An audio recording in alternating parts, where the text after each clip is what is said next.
ಬಳ್ಳಾರಿ ನಗರದ ಕನಕದುರ್ಗಮ್ಮ ವೃತ್ತದಲ್ಲಿ ಬಳ್ಳಾರಿ ಜಿಲ್ಲಾ ಆಮ್ ಆದ್ಮಿ ಪಕ್ಷದ ವತಿಯಿಂದ ಪಕ್ಷದ ಸಂಸ್ಥಾಪಕ ಅಧ್ಯಕ್ಷರು ಹಾಗೂ ದೆಹಲಿ ಮುಖ್ಯಮಂತ್ರಿಗಳಾದ ಅರವಿಂದ್ ಕೇಜ್ರಿವಾಲ್ ಇವರಿಗೆ ಸುಪ್ರೀಂ ಕೋರ್ಟ್ ಜಾಮೀನು ನೀಡಿರುವುದು ಸತ್ಯಕ್ಕೆ ಸಂದ ಜಯವಾಗಿದೆ ಎಂದು ಸಾರ್ವಜನಿಕರಿಗೆ ಸಿಹಿ ಹಂಚಿ ಪಟಾಕಿ ಸಿಡಿಸಿ ಸಂಭ್ರಮಾಚರಣೆಯನ್ನ ಆಚರಿಸಿದರು।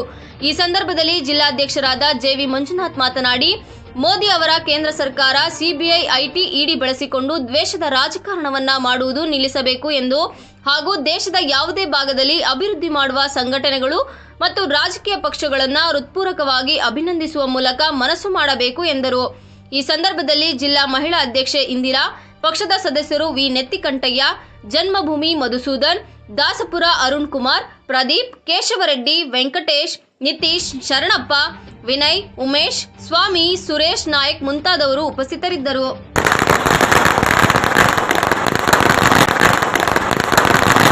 ನ್ಯಾಯದ ಪರವಾಗಿ ಹೋರಾಡತಕ್ಕಂತ ವ್ಯಕ್ತಿಗಳನ್ನ ಈ ಸರ್ಕಾರಗಳು ದುರುದ್ದೇಶಕ ಪೂರ್ವಕವಾಗಿ ವಿರೋಧ ಪಕ್ಷದವ್ರನ್ನ ಸಿಬಿ, ಇಡಿ ಈ ರೀತಿ ದಾಳಿ ಮಾಡಿಸಿ ಒಳಗೆ ಹಾಕ್ಸಿವತ್ತೇನು ಸಿಬಿಐಗೆ ತಕ್ಕ ಪಾಠ ಸುಪ್ರೀಂ ಕೋರ್ಟ್ ಅವರು ಒಂದು ನಮ್ಮ ಅರವಿಂದ್ ಕೇಜ್ರಿವಾಲ್ ಅವರಿಗೆ ಜಾಮೀನು ಮಂಜೂರು ಮಾಡಿದೆ।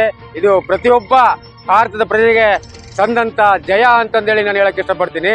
ಯಾಕಂದ್ರೆ ಒಂದು ಶಾಲೆಗಳು ಅಭಿವೃದ್ಧಿ ಮಾಡತ್ತಪ್ಪ ಸ್ವಾಮಿ, ಆಸ್ಪತ್ರೆಗಳು ಅಭಿವೃದ್ಧಿ ಮಾಡತ್ತಪ್ಪ ಸ್ವಾಮಿ, ಒಂದು ಅಭಿವೃದ್ಧಿ ಪರವಾಗಿ ಕೆಲಸ ಮಾಡ್ತಕ್ಕಂಥವ್ರನ್ನ ವಿನಾಕಾರಣವಾಗಿ ಯಾವುದೋ ಒಂದು